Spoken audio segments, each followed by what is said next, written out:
Pues bien, como mencionaba el doctor Saucedo, hoy toca el módulo de dermatología y vamos a iniciar con los puntos claves para la exploración adecuada desde un recién nacido hasta un adolescente. Muy bien, pues espero que en esta plática todos permanezcan despiertos y vamos a empezar diciendo que la piel del recién nacido es 40 a 60% más delgada que en el resto de la edad. Su superficie corporal ocupa una relación de 5:1 en relación a su peso y esto va a conferir mayor permeabilidad en relación a muchas sustancias. De ahí la importancia de saber lo que le vamos a colocar a un recién nacido. Vean la absorción que existe en un adulto, 115 por centímetro cuadrado en relación al peso. Y en un recién nacido esto se llega a triplicar. La función más importante de la piel se puede definir sencillamente como función de barrera. Si mantenemos nuestra función de barrera, nosotros podremos lograr una buena actitud de la piel. Esto es, nosotros venimos de un medio acuoso, estéril, y en el momento del nacimiento se tiene que enfrentar contra la pérdida de agua, la absorción de sustancias nocivas, el ingreso de microorganismos, así como trauma físico. Es por ello, y esto es muy importante, ya que va a ser la diferencia de la piel de un recién nacido morfológicamente y funcionalmente diferente a la de los adultos. Aquí observamos un esquema muy ilustrativo de la piel. A grosso modo la podemos dividir en 3 capas: la epidermis, la dermis y la hipodermis. Sin embargo, cada una de estas se subdivide y en total van a ser 7. ¿Dónde se encuentran las funciones importantes? Donde están glándulas, donde están los folículos, donde están las arterias, donde están los nervios y los corpúsculos. Si nosotros conocemos cada función de estas capitas, vamos a poder entender y diferenciar las diferentes patologías. Vean las características especiales de un recién nacido. En el término tenemos el grosor de la piel de 1 milímetro. Cuando son pretérmino, esto no llega ni siquiera a 1 milímetro, así de delgadita es la piel. Y se llega a duplicar en el adolescente y permanece en el adulto prácticamente igual.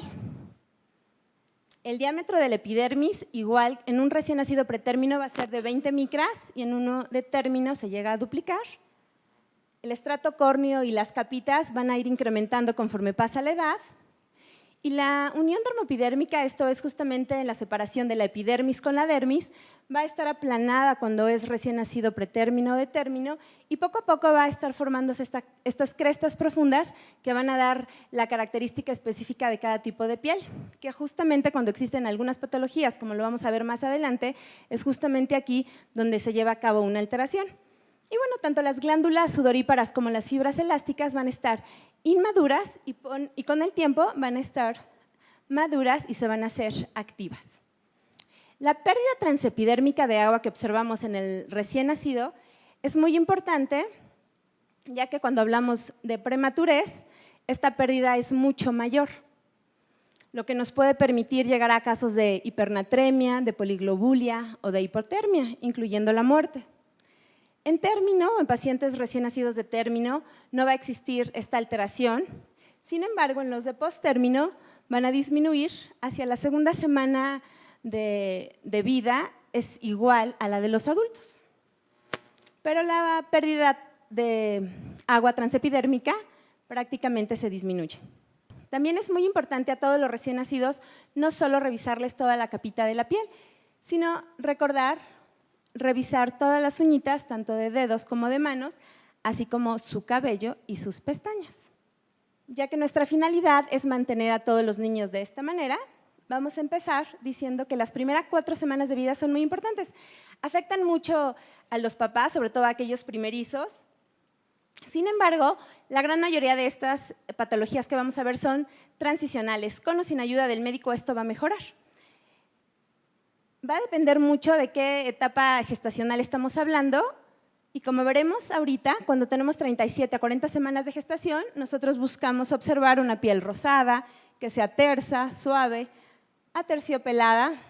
Como vimos en los prematuros, tenemos una piel delgada, recuerden que no llegaba a 1 milímetro de grosor, y esto es específicamente porque no existe capa de queratina externa. se vuelve gelatinosa, brillosa y translúcida. En recién nacido postérmino observamos esta descamación que es prominente, que muchas veces llega a asustar a los papás, pero esto es totalmente transitorio. Aquí vemos el vernix, que en muchas ocasiones lo llegan a tratar de tallar o quitar, y esto es una fase importante porque nos da protección. En el momento del baño, esta pérdida debe de ser muy suave, no se debe de tallar nunca la piel. La piel, a todos los pacientes siempre les decimos que se debe de tratar como si fuese un algodón, jamás se debe de tallar, ni la piel de un recién nacido, ni la de un escolar, ni la de un adolescente. Recordando que viene del latín veronix, que significa barniz, y caseus, que significa parecido al queso.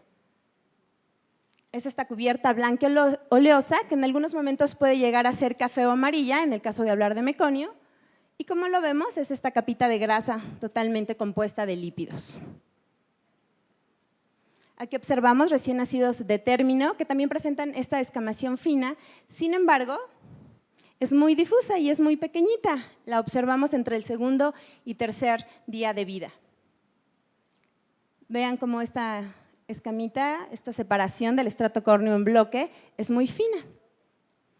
Y en algunos casos hay que hacer diagnósticos diferenciales, tanto con ictiosis o con síndrome de piel escaldada. Sin embargo, la clínica es muy diferente en cada una de ellas.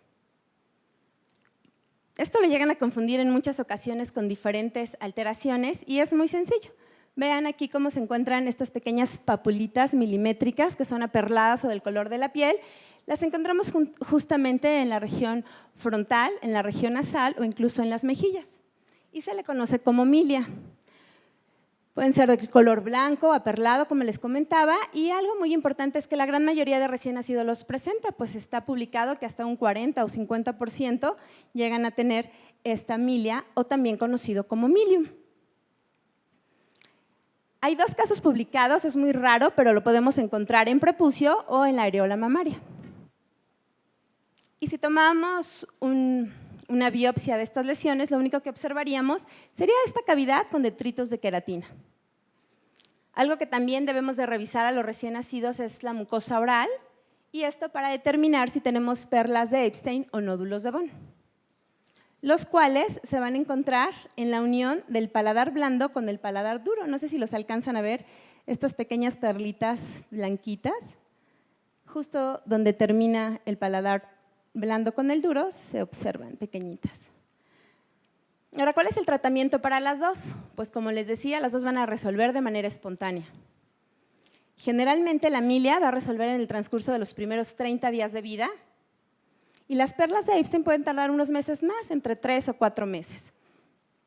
Hay algunos casos donde esta milia se vuelve diseminada o de mayor duración y aquí hay que pensar en otras alteraciones, principalmente en el síndrome orofacial digital tipo 1, en la hipotricosis de Mariuna o en epidermolisis bulosa. Hay que diferenciar bien la milia o el milium de la miliaria. Es muy sencillo, ya que vamos a obtener una retención de la secreción de la glándula écrina. Y esta, de acuerdo a donde se encuentra la obstrucción, vamos a poder encontrar 3 tipos. Aquí observamos cómo se encuentra la vesiculosa, que se le conoce también como cristalina, cuando es más profunda, se le conoce como rubra, y la mayor a estas es la profunda, donde se encuentra en la unión dermoepidérmica. Ven aquí cómo tenemos la cristalina, y en muchas ocasiones como observamos vesículas muy pequeñitas, nos han llegado a pedir interconsultas para ver si cierran los cuneros por estar ante la duda de la presencia de varicela, y en realidad únicamente son pequeñitos que están con fototerapia, que están recibiendo un aumento de la temperatura, y lo que vamos a observar es justamente la presencia de estas lesiones. Vean, aquí se ve muy claro esta vesícula pequeñita que se rompen en algunas ocasiones. Esta ya es la rubra, que es la rojita, y la más profunda de la unión dermoepidérmica. Nuevamente, y donde vamos a encontrarlas van a ser justamente donde están las glándulas, donde se da esta obstrucción. En la cabeza, en el tronco, generalmente en la parte superficial, en la parte superior y en las extremidades. No sé si alguien de ustedes sepa cuántas glándulas tiene un recién nacido y cuántas glándulas tiene un adulto. Bueno, pues la respuesta es muy sencilla, es el mismo número de glándulas. Sin embargo, su superficie corporal es muy diferente. Es por eso que en una superficie corporal nuestro tronco es mucho más amplio que la de un recién nacido. Si se obstruyen estas glándulas, es muy evidente que se van a notar. Imagínense que tenemos un vaso de agua y ponemos 3 canicas, un vaso de agua de 250 mililitros, todos los vamos a ver. Pero si tuviéramos un tambo de un hospital o de este hotel, por supuesto que va a ser poco probable que veamos estas 3 canicas. Es por eso que la obstrucción en estos pacientes es muy evidente y se va a dar donde tenemos las glándulas. Aquí tenemos nuevamente la milaria rubra. Y la milaria pustulosa, generalmente esto es más crónico cuando tiene más tiempo. Nuevamente en patología, lo que vamos a observar pues, es el bloqueo a nivel de estos conductos. Como les decía, los diagnósticos diferenciales muy típicos son a nivel de varicela, de herpes, o justamente aquellos que llegan a cursar con vesículas, sobre todo si estamos hablando de la milaria cristalina. El tratamiento será evitar el exceso de calor. Muchos papás nos dicen, justo cuando les pongo el gorrito aparecen las lesiones. Claro, porque estamos ocasionando mayor sudoración y obstrucción de estos conductos. Gradualmente estas glándulas van a liberar este tapón de queratina y van a mejorar. La queratina se puede disolver muy fácilmente con lanolina, por eso uno de los tratamientos es justamente colocarles la lanolina. Se han hecho diferentes estudios con esteroides o bien con antibióticos, pero ninguno muestra ninguna eficacia. A nivel de las glándulas sebáceas, algo importante que le tenemos que revisar a los recién nacidos, justamente es esto, la hipertrofia de estas glándulas. Se ven pequeñitas y en algunas ocasiones se llega a confundir con la milia o con el milium.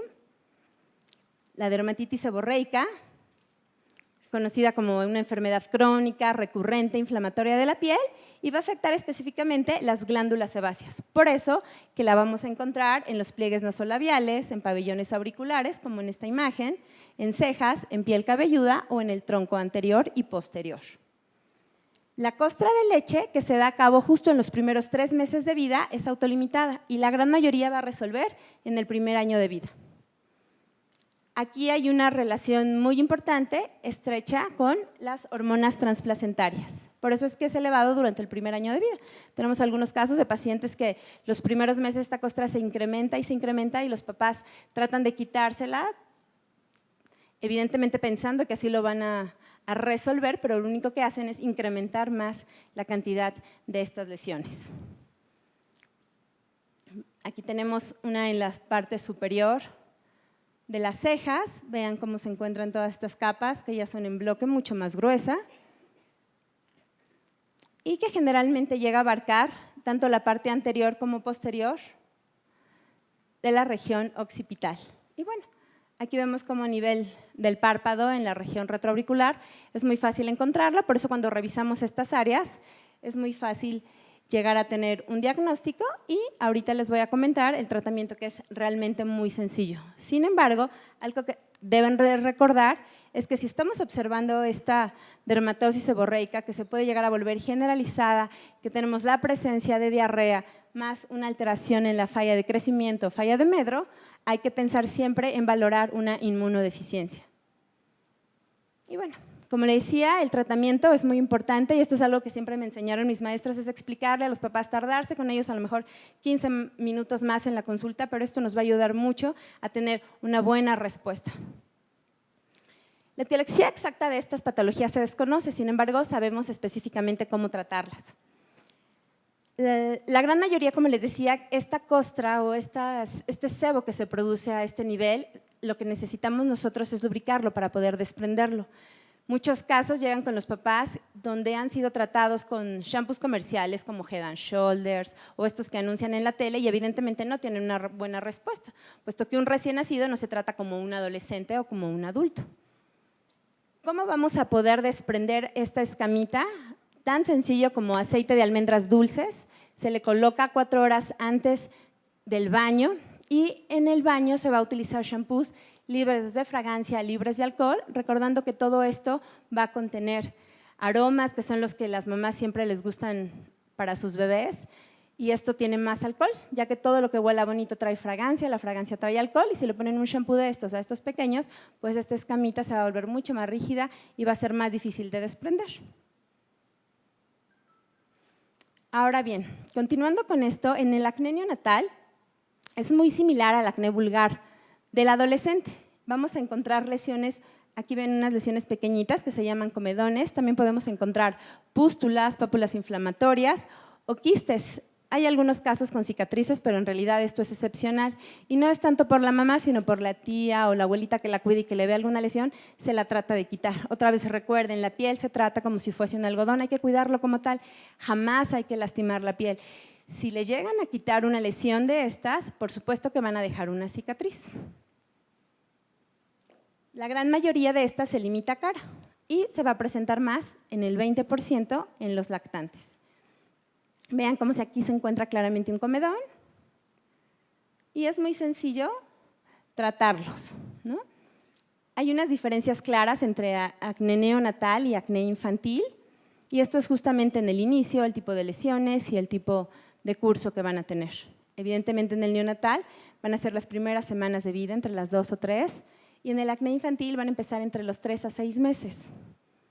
La gran mayoría de los dos responde perfecto y se utilizan jabones que van a ser jabones muy suaves que usamos con pequeñitos, que van a ser jabones neutros, donde van a quitar este exceso y en algunos casos algunos antibióticos suaves, que son tópicos y que le resuelven rápidamente las lesiones a estos pequeños. El tratamiento, las primeras semanas de vida van a tener una resolución espontánea, sobre todo aquellos casos donde tienen pocas lesiones, pero cuando esto se extiende podemos hacer el uso, como les decía, de antibióticos, principalmente la eritromicina o el peróxido de benzoilo al 2.5 o al 5%. Si esto ya dura más de 4 semanas, ya no es un acné neonatal y ya estamos ante un acné infantil. El eritema tóxico del recién nacido, y esto es algo que llama mucho la atención, sobre todo a los papás, pero como les decía, es algo que resuelve muy bien. Es una enfermedad inflamatoria, es benigna, se da en pequeños recién nacidos de término, son niños sanos.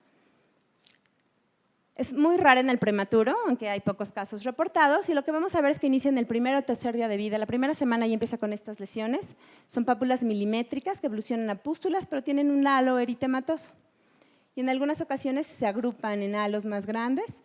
Su región más frecuente será el tronco, y esto es porque hay mayor cantidad de glándulas, hay mayor obstrucción, pero casi siempre va a respetar palmas y plantas. Hay lesiones que llegan a ser pequeñitas, individuales, y la gran mayoría de estas solo son momentáneas, duran algunas horas. El cuadro permanece varios días y en ocasiones llega a permanecer hasta algunas semanas. Su etiología del eritema tóxico es incierto, sin embargo, no encontramos ninguna predisposición ni racial ni de sexo. Hay una reacción transitoria a estímulos mecánicos o términos. Y lo que vamos a encontrar si tomáramos una citología de estas lesiones es la presencia de eosinófilos. En el folículo piloso es una puerta muy fácil, sobre todo en los recién nacidos, para que entre algún microorganismo. Como les decía, venimos de un medio acuoso que es estéril y que se empieza a enfrentar contra todos estos agentes de microorganismos. Estos se consideran como procesos benignos que son autolimitados y que incluso en muchas ocasiones damos tratamiento para tranquilidad de los papás, pero nosotros sabemos que a pesar de que no le diéramos nada, el pequeñito iba a tener una buena respuesta. Evidentemente hay que explicarle las medidas generales de las que les hablaba hace un momento, como son evitar shampoos que huelan bonito, que no tengan alcohol, porque si está con alcohol, estas lesiones se van a irritar mucho más, por eso hay que cambiarles el shampoo, hay que cambiarles el jabón, utilizar generalmente sustancias que se conocen como sin det, es decir, sin detergente, pero que van a mantener el pH de la piel. Aquí vemos algunas otras lesiones específicamente, como se ven estas papulitas eritematosas, ¿no? Y a veces llegan a ser tan pequeñitas como 1 o 2, o bien más intensas, sobre todo en áreas de pliegues, como es el cuello. A esta edad nadie tiene una amplitud en el cuello y el sudor que llegan a presentar ahí hace que esto se irrite más. Como les comentaba, si nosotros tuviéramos duda ante qué estamos o ante la presencia de qué tipo de patología, lo único que se tendría que hacer es una citología de la lesión. Hacemos un raspado, lo teñimos con Gram y podemos ver la presencia de eosinófilos. Generalmente no vamos a encontrar neutrófilos.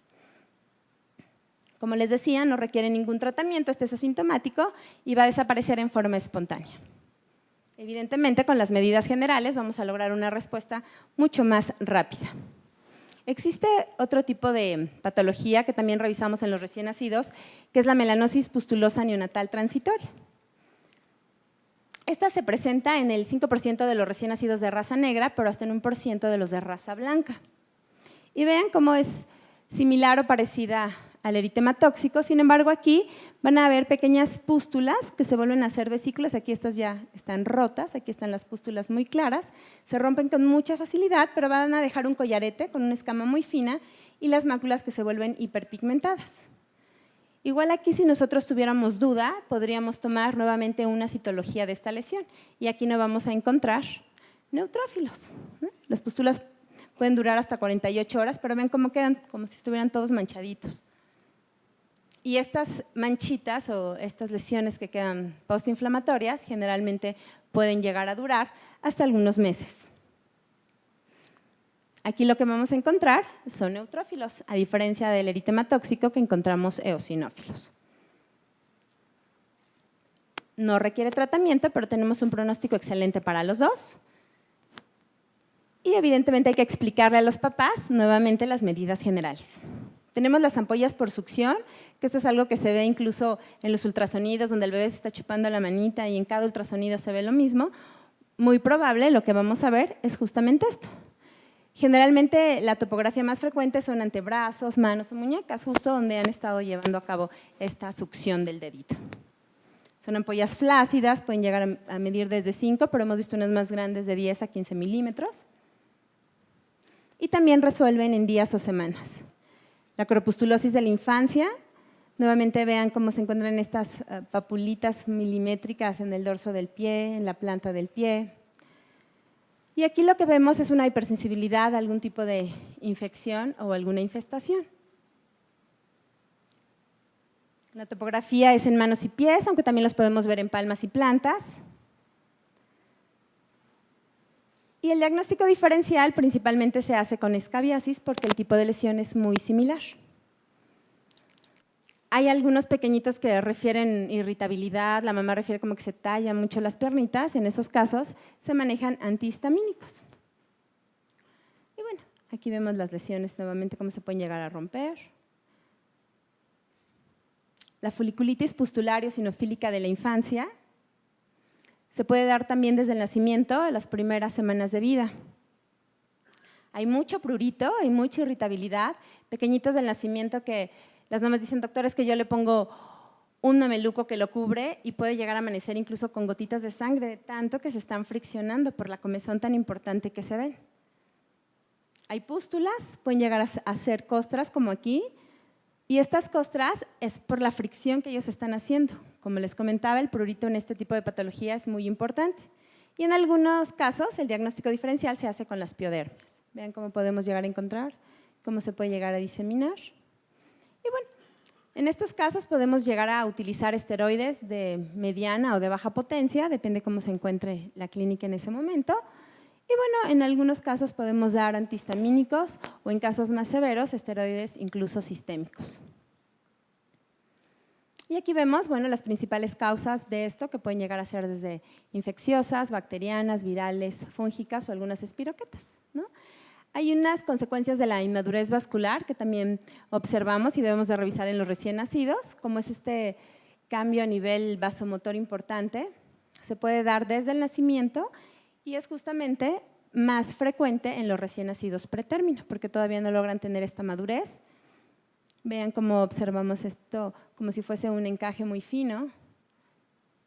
Y esta es una pigmentación reticulada de la piel. En algunos casos, hasta en recién nacidos de término lo vemos, pero de mucho menor cantidad. Hay una respuesta vascular al frío y resuelve con el calor. Por eso cuando le quitan la ropita es mucho más evidente que aparece. Conforme van creciendo, esto mejora. Y la coloración arlequín, que es algo que llama mucho la atención, pues el color se ve muy evidente. Esto es más de recién nacidos pretérmino y justamente puede llegar a durar incluso hasta 20 o 30 minutos. Aquí también se ve muy claro este cambio. Y en algunos casos es confundido con algún tipo de mangioma, mancha de vino de Oporto, pero evidentemente esto no es transitorio, no desaparece. La mancha salmón, que es algo muy frecuente que pregunten que si esto va a desaparecer o no, esto nunca desaparece, sin embargo, sea niño o niña, esto no se observa y es benigno. Esto que también nosotros le llamamos como besito de cigüeña, que sabemos que la cigüeña le da un besito al bebé antes de ser entregado a los papás, y por eso aparece. Generalmente este va mejorando conforme pasa el tiempo, y cuando el pequeñito hace algún esfuerzo como llorar o toser, esto se incrementa más por el sistema vasomotor. Aquí hay varias a nivel frontal y en sus párpados. Nuevamente aquí tenemos una en la región occipital. Y bueno, hay que hacer diagnósticos diferenciales, evidentemente, con algunas otras patologías, como Sturge-Weber. La mancha mongólica, que es otra lesión que pues muchos papás incluso se enojaban, pues pensaban que lo había sido maltratado el bebé cuando nació, o que lo habían apretado, y esto es simplemente una mancha mongólica, llamada así porque justamente fue en la raza mongólica donde se describió por primera vez, pero sabemos que existe una detención a nivel de estas células de la cresta neural y es justamente por eso que se detiene. Se dice que la gran mayoría desaparece y va mejorando con el tiempo. Sin embargo, si esta va a permanecer a los 5 años, la va a tener toda la vida, pero ya la coloración es mucho más clara. Año con año esto va disminuyendo en cuanto a la coloración. Y tenemos otras localizaciones como pueden ser manos, piernas, brazos.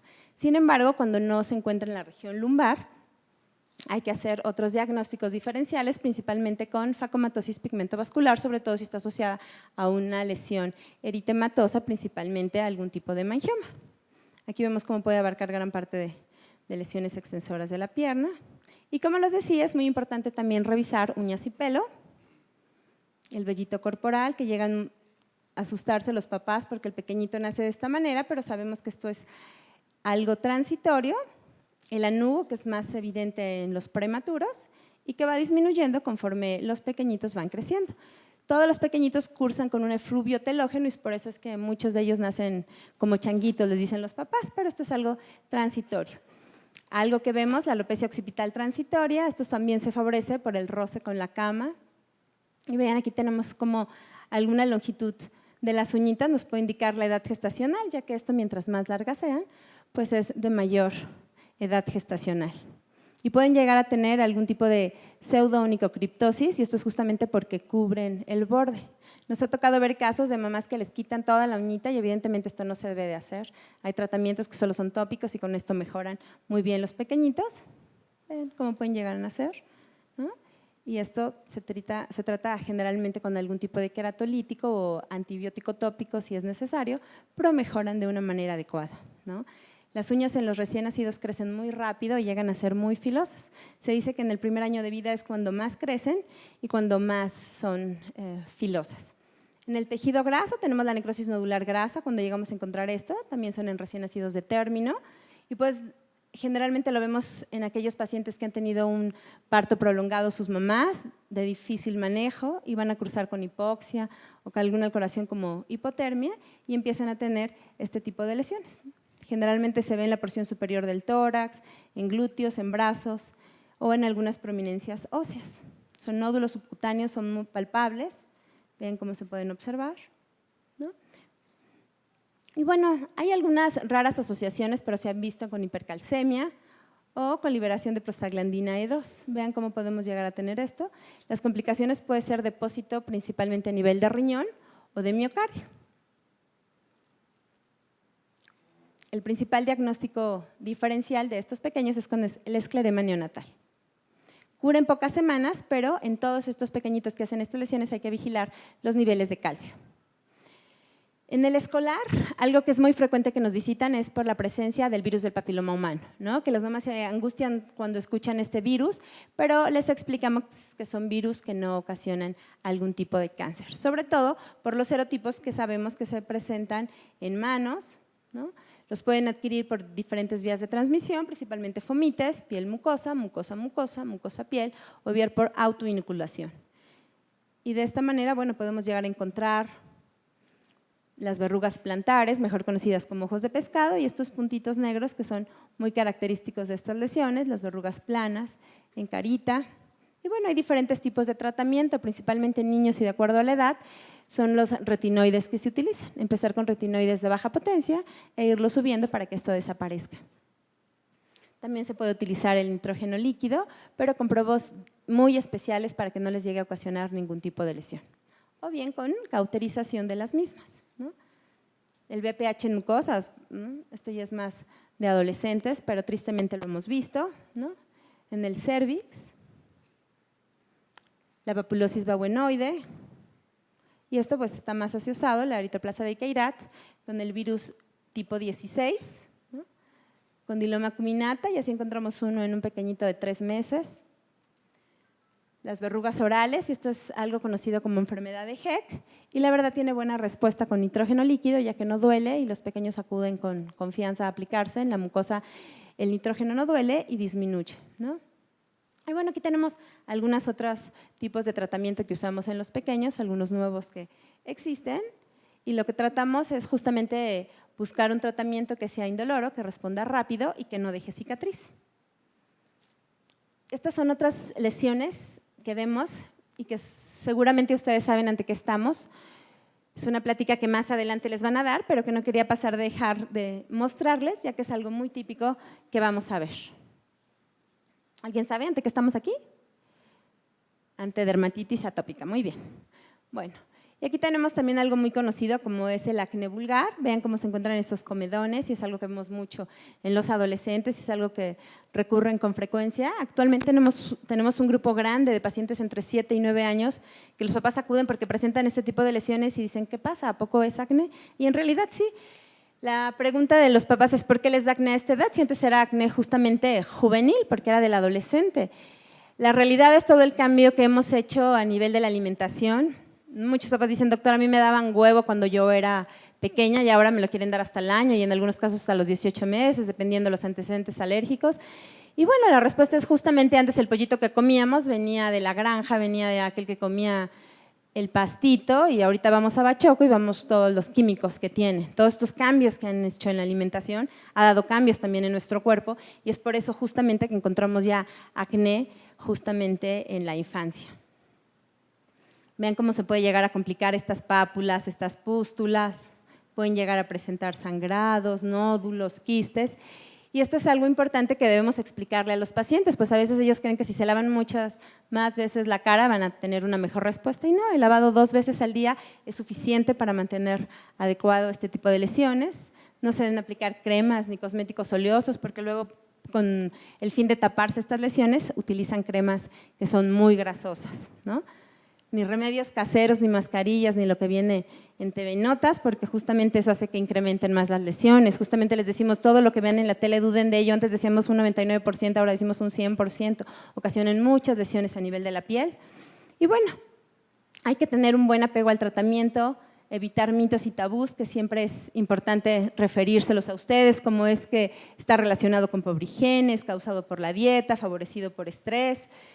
Es un solo padecimiento cosmético, evidentemente no, y a ocasionar grandes conflictos. Hay incluso estudios donde han habido suicidios justamente por acné, por eso es importante tratarlo cuando empiezan.